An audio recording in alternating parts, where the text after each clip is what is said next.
여러분 안녕하십니까? 이어서 광주 MBC 5시 뉴스입니다. 국민의힘 인유환 혁신위원장이 국립 5.18 민주묘지를 참배할 걸로 보입니다. 인 위원장은 오늘 여의도 중앙당사에서 기자들과 만나 다음 주 혁신위원들이 정해지면 5.18 묘지에 함께 갈 것이라고 말했습니다. 이는 보수정당의 호남 끌어안기를 통해 혁신위의 통합과 변화 의지를 내보이려는 의도로 읽힙니다. 순천에서 태어난 인 위원장은 연세대 재학 시절 5.18 민주화운동 현장에서 시민군의 영어 통역을 맡은 바 있습니다. 일부 5.18 공법단체와 연평도 포격 유족회 회원 등 지역 15개 시민단체로 구성된 정률성 역사공원 조성 철폐를 위한 범시민연대는 오늘 광주시 의회에서 기자회견을 열고 정률성 기념사업 논쟁은 이념 갈등이 아닌 상식과 비상식의 문제라고 주장했습니다. 단체들은 자유민주주의 국가인 대한민국에서 공산주의자인 정률성을 기념하는 것은 시대착오적이라며 광주시와 남구는 정률성 사업에 대한 객관적인 정보와 입장을 밝히라고 촉구했습니다. 일본과 독일, 태국 등 10여 개국 국제시민사회 활동가들이 오늘 광주를 찾아 한국의 민주화운동 역사를 계승하고 국제사회와의 연대 사업을 고민하는 시간을 가졌습니다. 민주화운동 기념사업회가 주관한 글로벌 포럼의 일환으로 광주를 찾은 국제활동가들은 국립 5.18 민주묘지와 전일빌딩 245 등 5.18 사적지를 둘러보며 광주 민주화운동의 의미와 남은 과제 등을 짚어봤습니다.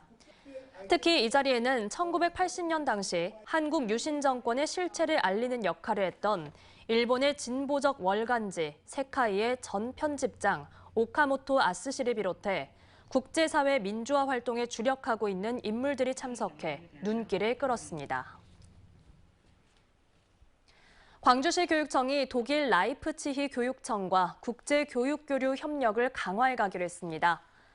양 교육청은 비슷한 역사적 경험을 가진 광주와 라이프치히의 학생들이 정기적인 원격 공동 수업을 통해 민주화, 평화, 인권과 통일과 같은 가치를 공유하고 학생들의 외국어 의사소통 능력과 교사들의 수업 역량을 키워가기로 했습니다. 라이프치히는 음악과 예술이 발달한 도시로 이른바 월요 시위를 통해 1989년 베를린 장벽을 무너뜨린 동유럽 혁명을 촉발시킨 곳으로 알려져 있습니다. 보이스피싱으로 현금을 가로채려 한 혐의를 받는 40대 남성이 경찰에 붙잡혔습니다.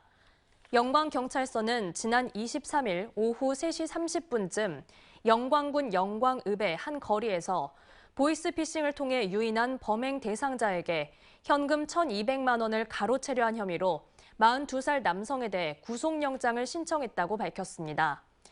이 남성은 저금리 대출을 받게 해주겠다며 속여 기존 대출금 상환 명목으로 범행 대상자에게 돈을 요구한 것으로 알려졌습니다.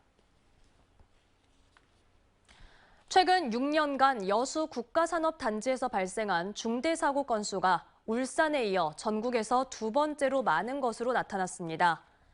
한국산업단지공단 자료에 따르면 지난 2018년부터 올해 8월까지 전국 국가산단 중대사고 150건 가운데 12%인 18건이 여수 국가산단에서 발생했습니다. 유형별로는 산업재해가 7건, 가스, 화학물질 관련 5건, 폭발과 화재가 각 3건이었으며 40명이 인명피해를 입었습니다. 제30회 광주 김치축제가 오는 11월 3일부터 나흘간 서구 상무시민공원에서 열립니다. 시민 참여를 높이기 위해 광주 푸드페스타와 동시 개최되는 이번 김치축제에는 유명 음식 크리에이터 쯔양 초청 이벤트, 김치 만들기와 김치 요리 전시 등 다양한 프로그램이 선보입니다. 언제 어디서나 내 손 안의 뉴스. 광주 MBC 뉴스 유튜브 구독으로 함께하세요.